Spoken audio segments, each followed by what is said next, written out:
Muy buen día a todos ustedes que comparten nuestras reflexiones. Un saludo de hermano y reiterarle mi admiración a todos ustedes. Recuerden que las reflexiones como tema de interactuar generalmente no se discuten. Por eso yo expongo mis reflexiones.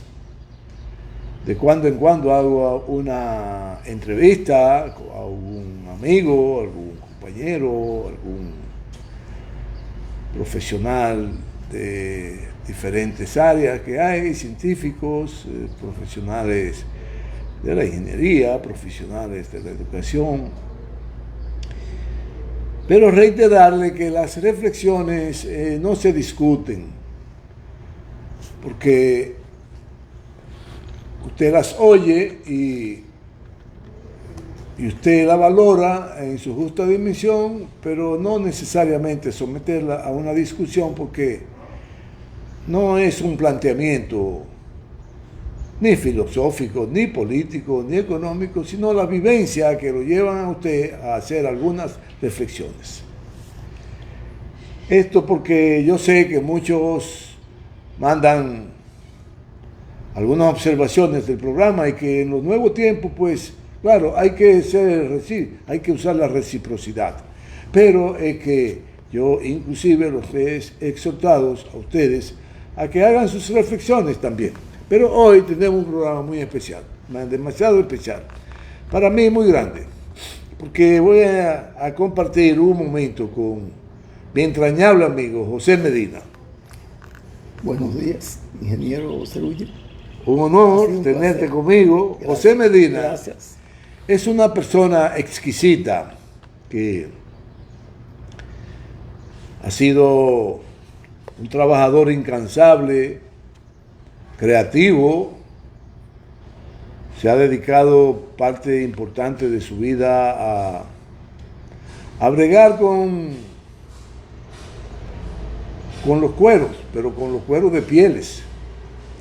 Él es un domador de pieles, que es un diseñador de zapatos, en corte, en costura, y es un reparador de zapatos en todas las direcciones. Usted le lleva un zapato a su zapatería y él se lo remodela, él se lo arregla. Pero esas son unas de tantas las cosas que él ha hecho en la vida. Claro, ha estado quebrantado de algunas dolencias y dificultades motoras que le generan los pequeños contratiempos que produce el cerebro en materia de darle estabilidad a las personas en lo que tiene que ver su sistema nervioso. Pero por eso él, como ustedes habrán notado, me saludó con su mano izquierda. Es una mano poderosa que él tiene. Es un hombre de mucho conocimiento, es un hombre muy preocupado por los asuntos sociales, por todos los aconteceres de nuestro país, y él muy inquieto. Siempre me dice sugerencias para que se la comunique a tal o cual persona. Y en fin, le dije finalmente, bueno, pues yo lo que voy a hacer es que tú vas a venir al programa que hago los lunes a las 9 de la mañana y vamos a hablar de todo lo que tú quieras y de todo lo que aparezca en el camino. Él es un hombre muy trabajador, se ha involucrado siempre en actividades productivas para educar su familia, para tener su casa, para tener su esposa, su mujer.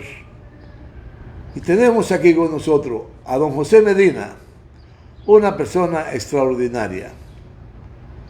Nada que tenga que ver con que es un científico de las matemáticas, pero es un científico de la educación, porque además ya después de su tercera edad, se dedicó a estudiar licenciatura en educación convención Sociales. en sociales en la Universidad Autónoma de Santo Domingo, que no es cualquier universidad, es la mejor universidad todavía en América Latina, porque además acuden todos los hijos de los obreros, todos los hijos de los trabajadores, de los empleados privados, y ahí se imparte todo lo necesario para una persona salir con la capacitación necesaria para enfrentar la vida. Eso es la Universidad Autónoma de Santo Domingo, que prevalece aún por encima a las demás universidades que hay en nuestro país. Bueno, pues entrando en materia, sería importante que don José nos hable de cómo ha sido ese transcurrir para luego entonces de su vida, para luego entrar en materia, porque tenemos un tiempecito para hablar, y entonces lo importante es lo que él diga hoy aquí. Todo es suyo, don José. La gente quiere saber a qué usted se dedica hoy.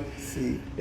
No pudo ejercer la educación porque el sistema educativo dominicano es muy atrasado y lo rechazaron por la edad.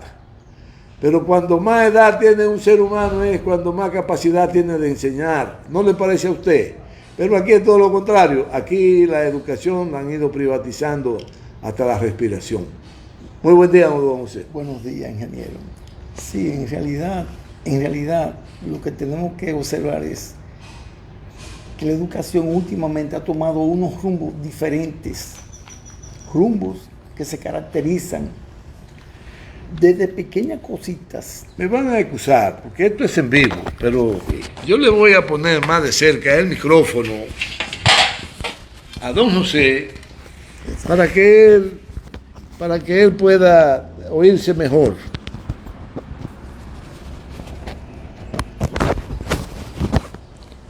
Ahí. Pues, continuando con lo que estaba diciendo, la educación dominicana está, como dice el pueblo, manga por hombro. Incluso le voy a hacer un señalamiento solamente, donde los niños y adolescentes se queman en una materia o se queman en un curso y lo pasan como quiera. Y eso está creando un abismo de conocimiento y de trayectoria de esos jóvenes. Yo que estoy cerca de 2 liceos, sirvo de orientación a muchos de ellos, porque mi compromiso social, yo tengo un compromiso social con la juventud, de guiarlo y decirle qué deben hacer. Ejemplo, últimamente en las pruebas que se impartieron, las pruebas nacionales, yo le decía a ellos, yo tengo información que va a venir algo fuerte para ustedes, y es la lectura comprensiva, donde la mayoría de estudiantes no saben leer. Cuando a un estudiante usted le pregunta qué es lo que es un texto, qué es lo que es un párrafo, y no te saben distinguir ninguna de las cosas, ni la saben ninguna, entonces no están haciendo lo debido los maestros, que son los encargados de pedagógicamente guiar y dedicarle tiempo a eso, porque no hay ese interés, ingeniero y amable televidente, no hay ese interés en que estos niños avancen. Pero hay un escollo más grande que el pueblo dominicano tiene que saber, que son sectores interesados en que este país no avance en materia educativa, para así poderlo manejar mejor. Quiere decir que eso en materia de educación, que hay muchísimas otras cosas. Por ejemplo, el que el octavo viene siendo el segundo, y que el segundo viene siendo el tercero, y que eso es un sancocho de mango que hay ahí, que realmente ni los mismos estudiantes entienden, porque eso llama a confusión. Todo eso es lo mismo. Pero déjenme hacerle una pregunta. Ajá, señor. Sí, señor. Entonces, ¿qué usted entiende? ¿La educación está al servicio del desarrollo del país o no está en consonancia con lo que necesita el país para tomar los rieles que lo lleven hacia mejores niveles de vida, o es que la educación realmente no está aportando lo necesario para alcanzar esos niveles? No estás en consonancia con los nuevos tiempos. Eso es lo principal. Y lo secundario sería que, o lo general o lo prioritario, que los maestros, aparte de que han recibido adiestramiento pedagógico y dentro de la materia de aprendizaje, no están cumpliendo. Pero si yo hago una crítica a ese sistema, le tengo una solución. ¿Cuál sería la solución? No que los maestros cobren por rendimiento escolar, no como tienen ellos un sueldo, que se la pasan dando chercha en los pasillos y hablando por celular, y el muchacho haciendo lo que le da su gana. No son la mayoría, son la mayoría, para no meterlo todo en un saco. Pero en realidad ese es el mal peor que está pasando la educación dominicana. Eso tiene que surgir un gobierno que le ponga coto a eso, que le busque la manera de que eso no continúe, porque es rumbo a una cascada que vamos en picada. Qué bien. Bueno, don José, ¿y cómo usted ve el panorama nacional, ya entrando un poco en lo que tiene que ver con el desenvolvimiento cotidiano, el nivel de vida de las personas, las ejecutorias de este gobierno, y cómo usted piensa que debe mejorarse todo el devenir para que los hombres y mujeres de este país vivan con más estabilidad, con más confianza, con más ahínco, con más amor a la patria, que el bienestar es lo que genera el amor a la patria? ¿Usted cree que eso está sucediendo hoy día? Imposible, ingeniero y amable televidente. Con decirle que después del 2020, yo producía en el taller 7, 8 y 9 mil pesos semanal. Y eso iba bajando en cascada hasta el 2022 y hasta esta fecha. Y no se hace nada porque no hay efectivo en la calle. Esta gente que están gobernando no tiene la habilidad política de que haya dinero en la calle. Es lo contrario. La gente vive quejándose del supuesto cambio, que no es ningún cambio, es un cambio de reversa, porque no hemos podido avanzar en eso. La gente pensó que este presidente era diferente y le ha salido el tiro por la culata a los sectores pequeños y bajos, y hasta los sectores productores están al grito, porque solamente con el asunto eso del DR Carta y el fideicomiso tienen ellos para condenarse a muerte, porque eso lo va a desaparecer ellos como productores y nos va a convertir a nosotros en un país que va a ser dependiente de lo que uno se come aquí, por lo que van a tener que comprar en dólares. Y ese truco lo está creando la oligarquía que está en el Palacio Nacional. Y esa oligarquía, dirigida por un señor que se llama Abinader, uno de los hombres más ricos de Latinoamérica, es el encargado de destruir todos esos sectores productores y entrar lo que dicen aquella gente del norte, que quieren venderle el arroz, que quieren venderle esto al país, debido a ese fideicomiso. Más bien el fideicomiso, para que la gente sencilla del pueblo, nosotros la gente sencilla del pueblo entendemos, o que le voy a explicar. El fideicomiso es la relación que existe entre el Estado y los sectores privados. Muy bonito se ve, pero a los sectores privados no les interesa nada, a la mayoría de ellos, de que este pueblo avance en ningún renglón, y menos en el educativo, y menos para que entiendan ese tipo de palabras técnicas que nosotros, Rafaelito, yo y una serie de personas que nos desenvolvemos en la sociedad, somos los encargados de explicarle al pueblo lo que significa eso, porque eso va a traer muchos problemas sociales aquí en el país, tan grande, que nos podemos ver envueltos en cuestiones difíciles de arreglar socialmente. Qué bien. Entonces usted, don José, piensa que la situación en sentido general se ha empeorado para la mayoría de los dominicanos y las dominicanas, para los jóvenes y las jóvenes, los niños y las niñas, y que no es como han querido crear esa percepción de que yo estoy mal, pero que mi vecino está bien, de que en mi casa está haciendo sequía, pero que donde el vecino está lloviendo, de que están haciendo una autovía nueva de aquí en la capital y un tren y todo esto. ¿O usted cree que todo eso es una forma de tratar de confundir a la población para que crea que estas élites que están gobernando lo están haciendo bien? Con referencia al urbanismo de construcción de vías rápidas, eso no está malo, eso está bien. El asunto es que no hay combinación, porque dice que crecemos, qué sé yo, cuántos miles de millones de pesos, pero ese crecimiento no baja aquí, donde tiene que estar.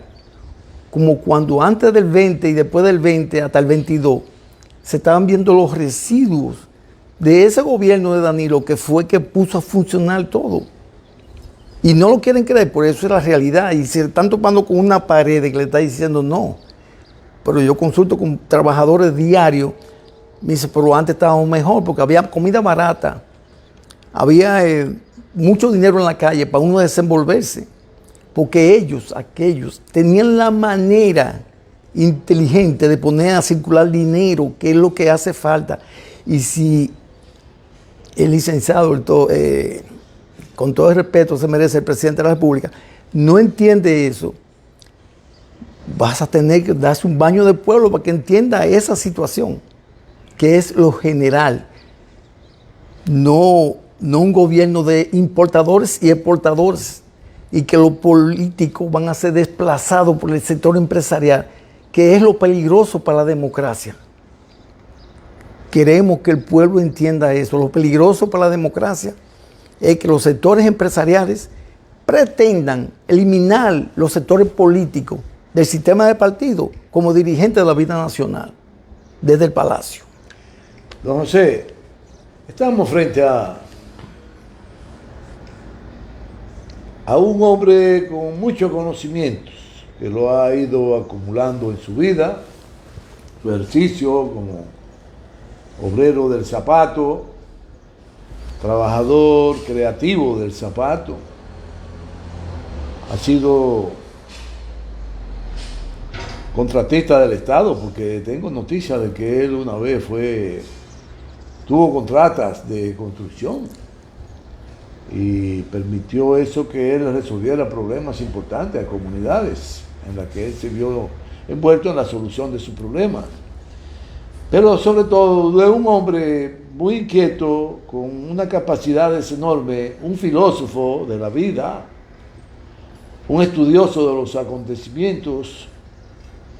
¿Y quién más que él podría decirnos de manera objetiva y cuál es el futuro que tienen estos gobernantes entonces, si son así, don José?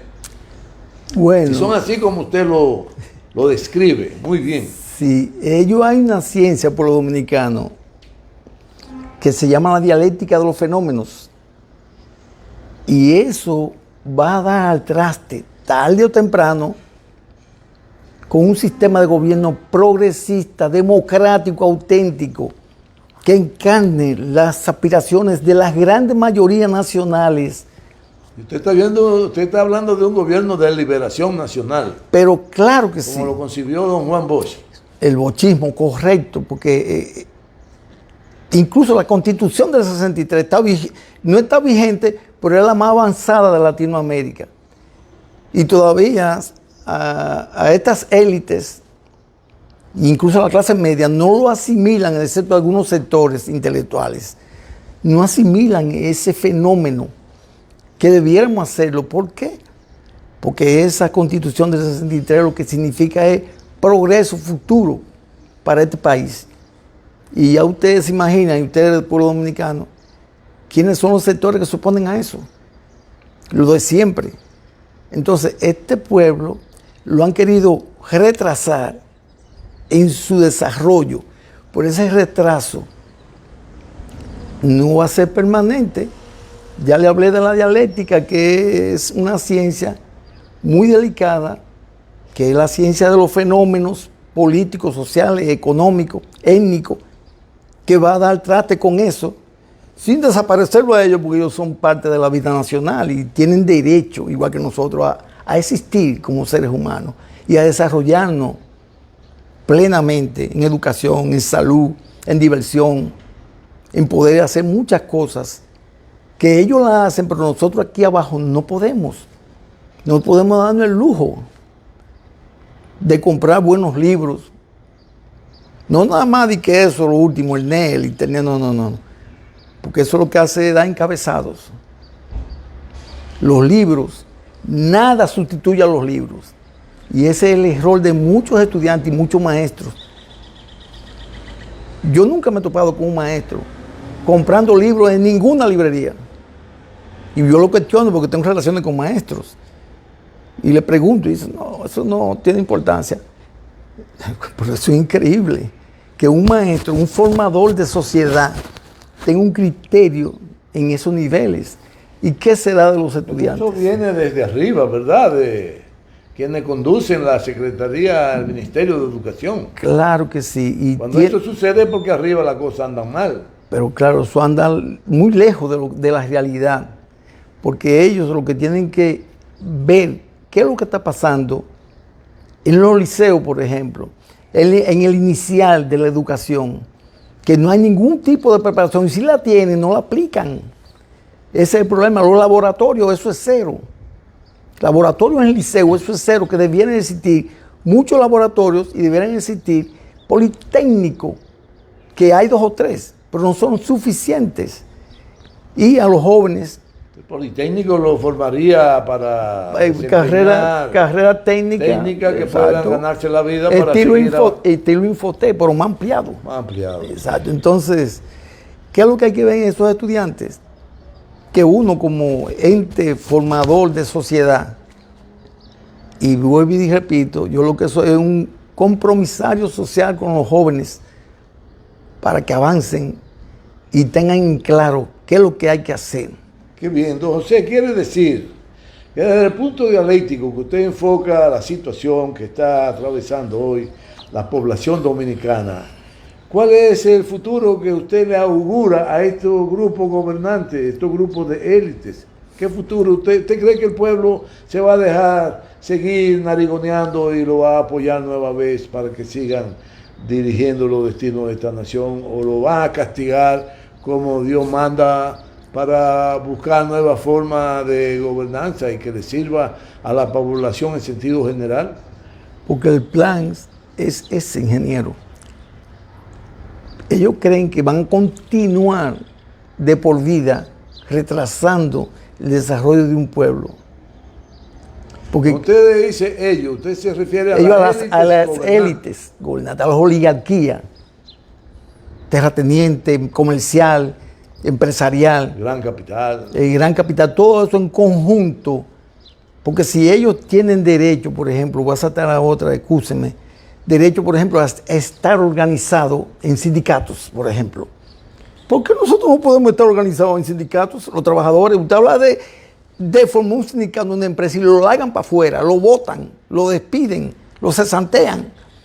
Entonces, eso ni figura en la Constitución. Han quitado ese renglón, esa ley. Bueno, eso empezaron a quitarlo desde Leonel. Bueno, anda por ahí. Leonel fue un gobierno que le sirvió a las élites. Es un gobierno... Sobre todo a los sectores eléctricos. Ese amigo Leonel Fernández, lo que es un neoliberal, igualito que este, tienen tendencias neoliberales, y el neoliberalismo en América Latina y en el mundo está de capa caída.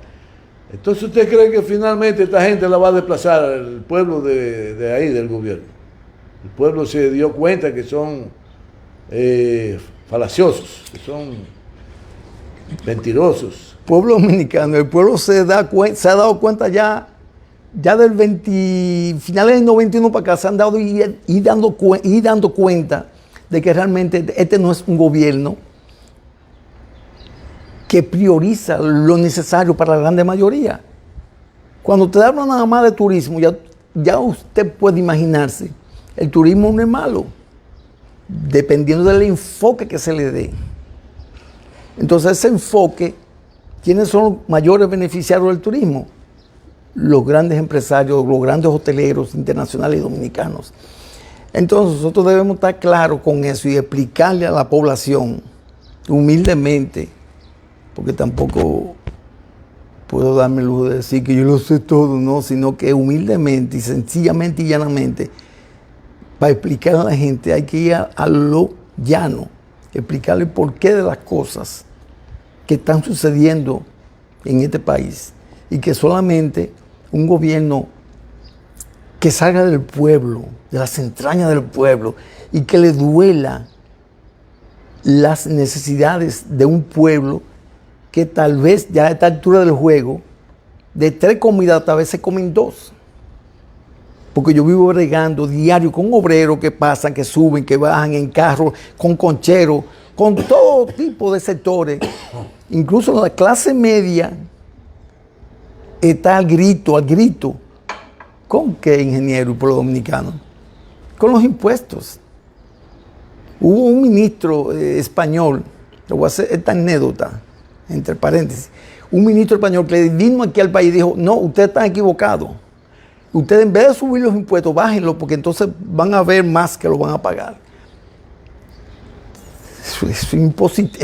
Esa imposición de tanto dinero, después de 35,000 pesos, 30,000, a usted le dan aquí, en el pescuezo, con mucho dinero, que no le queda casi nada. Y el que gana 50, ay papá, entonces, y si gana 60, es peor todavía.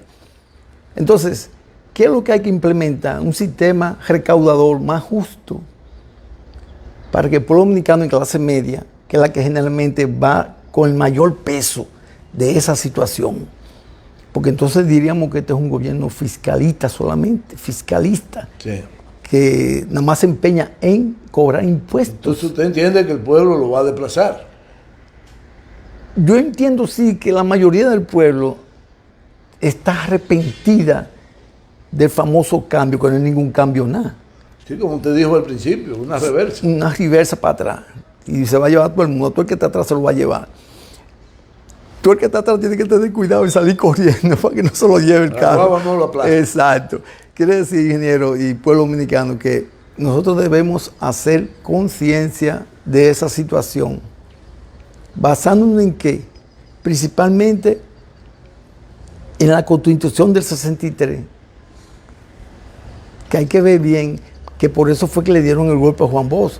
Uno de las aristas, aparte de ser acusado de cosas injustas y de decir que le venden el azúcar al mejor postor, ya se lo echó de enemigo a los sectores del norte. Ya de ahí para allá eso provocó una guerra fratricida, con una intervención de 42,000 marines, que incluso usted le preguntan a un estudiante cualquiera y no saben de eso. Mire, ingeniero, para impartir docencia, volviendo a la educación. Sí, muy importante. Yo impartí docencia en varios centros educativos privados. Y yo le decía a los estudiantes, con el director ahí de la escuela, del colegio, que yo tenía un criterio diferente de lo que es la educación. Y ella me preguntó, ¿cómo así? Bueno, que yo, por ejemplo, para los estudiantes, hacerme un trabajo que yo le mande a hacer un trabajo de historia, ejemplo, que es mi fuerte. Usted no me lo puede entrar a mí aquí hecho a computadora, porque ese no es el papel mío. El papel mío es que ustedes investiguen, por ejemplo, el libro de Franklin Franco. Sí, porque a la computadora para lo que le sirve es para investigar, que está muy bien. Copiar. Porque no se puede ignorar los avances No se puede eso, descartar. no. Sino que el método es que yo digo. Exacto, el método del uso de los instrumentos. Exactamente, entonces... Porque el libro es un instrumento, el más valioso de todos. Exacto, y están en las nubes. Sí. Quiere decir que yo le decía a los muchachos, para ustedes hacer un trabajo, no pueden ir nada más a la computadora, ustedes tengan este libro de tal página a tal página, y ustedes me lo van a escribir a puño y letra, porque así yo les voy a corregir todos los males que ustedes tienen de ortografía, de redacción. Usted fue un gran educador. Y la maestra me dijo así con la cabeza, dándome el sí, digo, bueno, me están apoyando. Y lo hice siempre así. Y antes de entrar en materia en una clase, yo cogía 5 minutos de esa hora para hablar de moral y cívica, cultura general a estudiantes y conducta social. Que eso está lejos, porque el maestro que no entiende problemas filosóficos de impartir docencia, por ejemplo, la filosofía mía dentro de educación es la ostosiana. Y tengo otra filosofía que es la marxista, de la educación científica. Pero lo escribió mal, y eso, ahí no hay equívocos. Sí. Entonces, todos los maestros le huyen a eso. Yo he hablado con algunos maestros que eso está importante, además, pero no están impulsados, porque este sistema es enemigo de eso. Claro. Enemigo de eso que yo estoy hablando. Sí, sí, de la formación. De la formación correcta, que no es una diablura del otro mundo, güey. Está ahí, están ahí los libros. Entonces, quiere decir que cuando ellos entendieron eso y lo hacían, yo entonces corregía, le decía, ven acá, por número, esto tú debes hacerlo así, así y así. Aparte, una parte. Don José, ajá. Escúchenme. Yo sé que usted es una persona que le da seguimiento a los acontecimientos. ¿Hasta dónde usted valora que tuvo que ver Leonel Fernández con que el PLD fuera sacado del gobierno? Eso es profundo, porque a nadie lo echó del PLD. A Leonel Fernández, al expresidente, con todo el respeto que se merece, a él nadie lo echó del PLD. Eso fue problema entre él y Danilo, que tuvieron problemas por cuestiones de metodológica dentro de ese partido. Quiere decir que, fíjese la gran contradicción. Sí, pero él tuvo que servirle a algunos intereses. Pero claro. ¿Se alineó o no? Claro que sí. Incluso había un preacuerdo con el que está gobernando hoy. Preparado. Sí, con la gente de la embajada americana también. Exacto, porque eso fue un plan orquestado desde fuera. Por ejemplo, Danilo se echó enemigo a la gente del norte. ¿Con qué? Adiós, pero con nada más con romper con Taiwán, ahí tenían ya 2 o 3 enemigos. Y después, entonces, para cuadrar, establece relaciones con China. Pero hay otra, son 3 cosas grandes que hizo Danilo. Lo último que hizo fue... La electricidad. Sí, déjeme explicarle. Lo último que hizo fue que llamó a los gerentes y presidentes de la Barrick Gold y le explicó, porque eso lo vi yo con estos ojos, en televisión, delante de las cámaras. Le dijo, miren ustedes, ellos no hay más 97.3. Eso se acabó. Y Danilo logró arrancarle una tajada a ese 97, que era lo que le pertenecía a ellos. Y usted se imagina un 3% de la gran cantidad de oro que maneja una de las grandes mineras del mundo. Y todavía es así. Todavía ningún presidente, incluyendo Danilo, no lo han dicho qué cantidad y qué hacen con ese dinero que entra al Estado debido a las exportaciones de oro, que son miles y miles de toneladas de lingotes. Entonces el pueblo dominicano tiene ahí un tesoro que lo que nos van a dejar con el tiempo van a ser muchísimos hoyos y muchísimas contaminaciones. Eso se lo vamos a dejar a los gobiernos que vengan, que sean más sensatos para este pueblo. Sí, y de abordar con seriedad a nivel de Estado la producción de energía eléctrica. Fue otro de los factores que contribuyó a que tanto esas élites de aquí que están involucradas, después que Leonel entregó todo a esas élites para producir energía y en alianza con Leonel, pues provocaron que fuera más rápido la manera de sacar del gobierno a Danilo Medina, que venía impulsando el desarrollo, el progreso y generando bienestar a la población. Entonces, usted conociendo ya el proceso... Perdón, usted me dice Punta Catalina, eso fue Eso era fuerte porque no se iba la luz y ahora hay apagones a 2 por chele. Que han abandonado. Lo que quieren es, como usted dice, adueñarse de todo. Entonces, don José, a quien yo respeto mucho, admiro, lo quiero mucho, porque ese don José... Quíteme el don, que yo no tengo dinero todavía. Ha sido víctima en que su salud fue un tanto estropeada por un derrame cerebral, y la grandeza es que miren todos los esfuerzos. Hoy está hablando de ciencia, está hablando de educación, está hablando de historia, de política y de los métodos que se usan para involucrarse en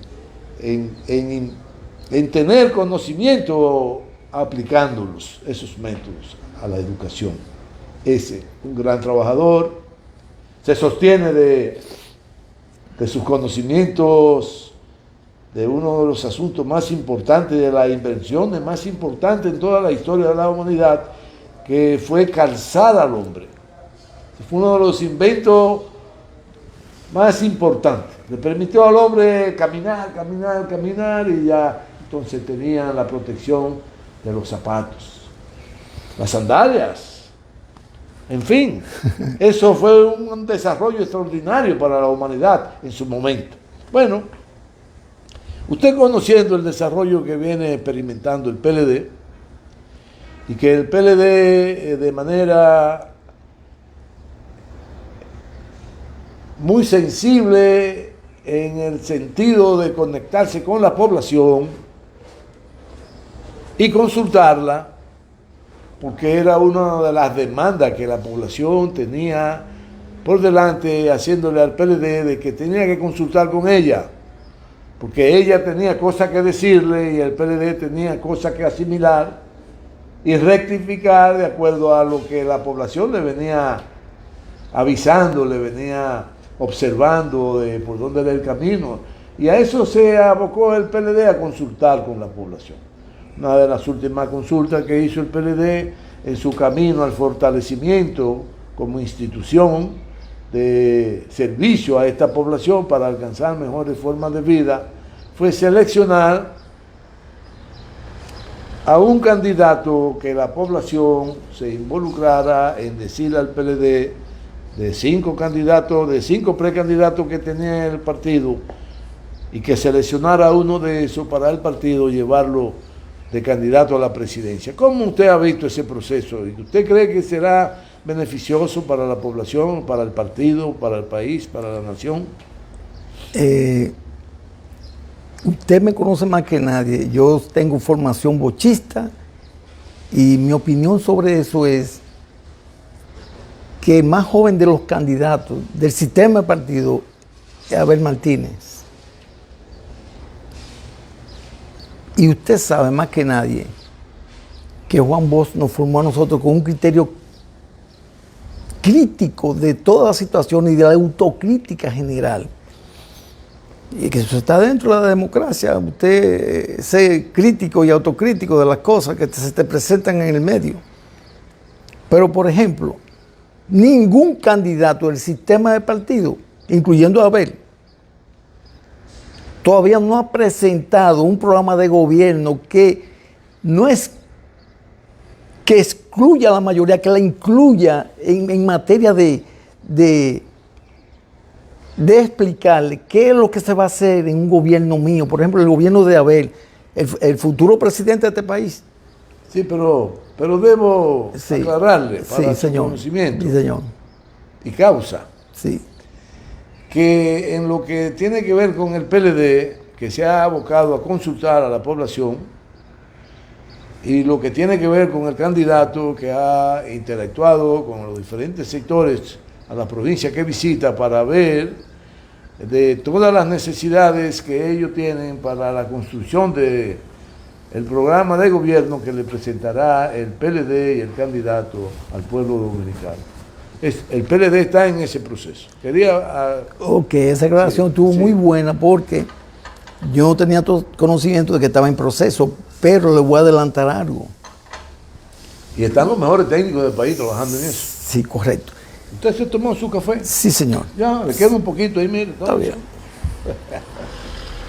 Creo que ha ayudado, José. Muchas gracias, ingeniero. Dentro del sistema de partido, todavía no hay un candidato que le explique al pueblo qué es lo que va a hacer en el gobierno. Cuando yo digo qué va a hacer en el gobierno es que él baje y se dé un baño de pueblo en las asociaciones de productores generales, los sindicatos y todo en general. Y no tanto eso reunirse con ellos, porque muchos de ellos lo hacen. Pero no hacen esto de firmar compromiso. Cuando yo sea gobierno, tengo un compromiso con X sector, porque te lo van a reclamar. Los sectores productivos. Los sectores productivos, precisamente la comida. Entonces, cuando un candidato presidencial haga eso, yo le aconsejaría al candidato Abel Martínez que se dé un baño de pueblo, visitando esos sectores, incluso al ayuntamiento, donde quiera que sea, o vaya allá y le explique qué es lo que él va a hacer. Sí, pero es bueno que usted sepa, don José, sí, que señor. Abel Martínez es un hombre que viene de las entrañas mismas del pueblo. Sí. Sí, usted sabe que nació en medio de una familia muy numerosa, sí. donde sus padres eran educadores en función. Sí. Sí, que es un ser humano dominicano que tiene una conexión con la población muy amplia, una conexión muy profunda. Por lo tanto, yo sí podría aclararle a usted que sí, que él ese baño de pueblo se lo da permanentemente, porque recuerde que su papá inclusive es un hombre conocedor de la historia de nuestro país, por eso todos sus hijos tienen los nombres de nuestros aborígenes, de nuestro cacique. Uno se llama Enriquillo, uno se llama Abel, otro se llama Caonabo, y así todos tienen nombres de los que en los nombres de los mandatarios de los orígenes de nuestra nación, que fue poblada por aborígenes. Bien. Bueno, en esa aclaración yo le podría decir que está muy bien, pero que parece que los medios de comunicación, los medios, no le dan la cobertura necesaria para que se proyecte. Entonces, cuando eso ocurra, porque vas a tener que gastar unos recursos para eso, esos sectores, a la hora que entiendan que es futuro presidente de la República y candidato presidencial, llega a la calinata del Palacio, lo primero que le van a decir, mira, nosotros firmamos un documento contigo, ¿qué tú nos dices de esto? Entonces, ese es el compromiso que yo creo, a mi forma de ver, que tiene que hacer Abel Martínez, no otro, a él, que me interesa que lo haga, porque él es más joven de todos, y que a la hora que esos sectores entiendan que ese es el gobierno que le conviene, que su gestión le conviene a esos sectores, porque van a progresar, se van a expandir, clase media, hasta la empresarial está bien. Lo único que la empresarial, el gobierno tiene mucho cuidado, ya tiene que tener mucho cuidado con el fideicomiso, porque eso sí es peligroso para la población, muy peligroso, porque ahí involucra el DR-Carta. Volvemos a caer en el DR-Carta. Para que un candidato sea exitoso, de acuerdo a su percepción en los procesos que ya usted conoce, en este momento, ¿qué sería lo más importante con que debe contar ese candidato? Con buenos asesores, buenos técnicos, y que le demuestren lealtad al partido y a él. Lealtad inquebrantable. Y que se haga todo claro y transparente, para que así el pueblo lo vea y ese voto va para allá. En las urnas, morado, lo van a echar. Pero hay que hacer entenderle a la gente que aquellos que crearon confusión junto con los del norte no era tal. Porque yo no puedo acusar a nadie de ladrón, porque yo no tengo documento. Me voy a echar una vaina encima, no. Me voy a echar no. Para yo acusar a fulano de ladrón, la gente usted lo oye hablando en la calle. Y no es así. Usted primero se edifica y pide documentación a ver si es verdad, y lo investiga, hay que investigar. Entonces, eso todo depende de ahí, que este pueblo hay que aclararle todo eso para que entienda que lo mediático a nivel de los medios de comunicación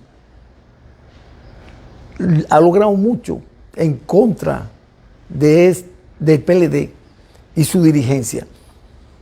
Entonces nosotros debemos, los que estamos más conscientes, aclararle al pueblo que no es así. Esta mañana estaba hablando con un señor y le dije, ven acá, pero tú dijiste los ladrones, pero tú tienes documentos para tú acusar a fulano de ladrón. No, digo, pues entonces es lógico que te esté echando un problema encima de conciencia. Sí. Porque es la justicia que tiene que determinar con transparencia quién es culpable o no culpable. Sí, que en este caso no va a haber mucha transparencia, porque lo que se persigue tiene que ver con lo político, que es judicializar la política y a los políticos, porque procuran descartar los políticos, como usted dice, para solo los magnates y oligarcas capitalistas ser los únicos que puedan tener la posibilidad de dirigir los destinos de la nación. Eso fue lo que usted señaló hace un momento. Entonces, eso no se le va a dar, ese plan. El tiro por la culata le va a salir. ¿Por qué? Porque el asunto fundamental es destruir al PLD. Sí. Destruirlo. Pero es difícil, porque el bochismo es muy difícil arrancarlo del pueblo. Muy difícil. La gente a veces me habla y me dice, ¿qué tú crees? Yo le explico quién fue Juan Bosch, porque y a los estudiantes quién fue Juan Bosch. Porque muchos de ellos incluso no conocen a Juan Bosch, nada más de nombre, pero no saben la trayectoria que emprendió ese ciudadano dominicano. Quiere decir que de aquí a la luna, usted es radical, porque eso es antidemocrático. Claro. Usted destruyó un partido que ha contribuido a la economía, a las construcciones, a la diversificación y el desarrollo económico de este país. Acuérdese que en el primer gobierno del PLD, los maestros ganaban 2 cheles y se estaban yendo en yola por Puerto Rico. Y de buenas a primeras ese gobierno le aumentó a ellos. Y de ahí para allá eso no ha parado. Tanto con el licenciado Danilo Medina como con Leonel Fernández. Porque esos son logros que no se le pueden escamotear al PLD. Al PLD, exacto. Entonces, don José, finalmente ya haciendo un... Exacto. ¿Cómo usted augura los días por venir para el pueblo dominicano? ¿Y cuál observa usted que podrá ser el desenlace para la población que necesita que realmente que trabaje arduamente para que ella se estabilice y pueda lograr mejor forma de desarrollarse, de progresar y de generar bienestar? Con este sistema no lo vamos a lograr eso. Tenemos que aclarar que si el más joven de los candidatos logra gobernar este país y hace lo que nosotros hemos estado diciendo aquí, usted puede estar seguro que ese bienestar que usted señala está ahí viento en popa y sobre rieles, sobre ruedas. Y ese pueblo que lo han engañado, le han frustrado sus aspiraciones con mentiras y con triquiñuelas, se va a ir dando cuenta, porque se está dando cuenta de que cometieron un error garrafal votando blanco, votando por el PRM. Claro. Ya con eso le englobo todo. Muy bien. Entonces usted finalmente vaticina que el pueblo va a dar el salto de salir de la reversa hacia un cambio para adelante. Para adelante y tener mejor. No cambio, no, y algo innovador para adelante. Ya la palabra cambio hay que quitarla. Bueno, un mensaje final que usted quiera decirle al candidato del PLD y a todos los PLDistas, y a la población en sentido general. Bueno, a los compañeros del PLD que se mantengan firmes en sus actitudes y que sigan estudiando, porque el estudiar no se acaba. Hay que ir innovando, hay que ir investigando, siempre sobre la base del marxismo, que el marxismo es una ciencia que fue creada en el 1800 y pico por este gran genio Carlos Marx, y todavía en la Universidad Autónoma se imparte cátedra marxista, que es lo contrario a las otras universidades, que yo le hablo de eso a esos profesionales, y ¿qué es eso? Yo nada más he oído mencionar eso. O sea, no salen humanos de esas universidades privadas, salen ogros filosóficos, no saben. Yo tengo en mi haber, en mi entorno, personas que son graduados y yo a veces trato de explicarle y les recomiendo libros para que avancen. Eso, la pregunta puntual que usted me hizo ahorita fue que para dónde vamos. No, aquel que con un 52, eso es mentira. Eso es mentira, pueblo dominicano. El presidente de la República como candidato, que todavía no lo es, y él no se ha lanzado, es porque él sabe que los números no lo favorecen. Él lo más que tiene es un 34, un 35%, como mucho, porque es el pueblo en la calle que habla. Tirado en la calle la gente dice cosas que yo no las puedo decir por aquí, pero es así.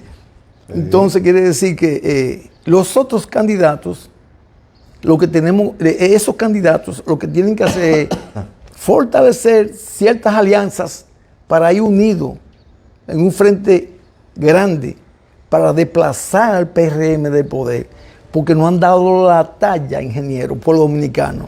No le han cumplido. No le han cumplido con nada. Hay muchas cosas ahí. Por ejemplo, todas las escuelas, muchísimas escuelas que no dio tiempo al otro gobierno ejecutarla y terminarla. Tal vez una o dos.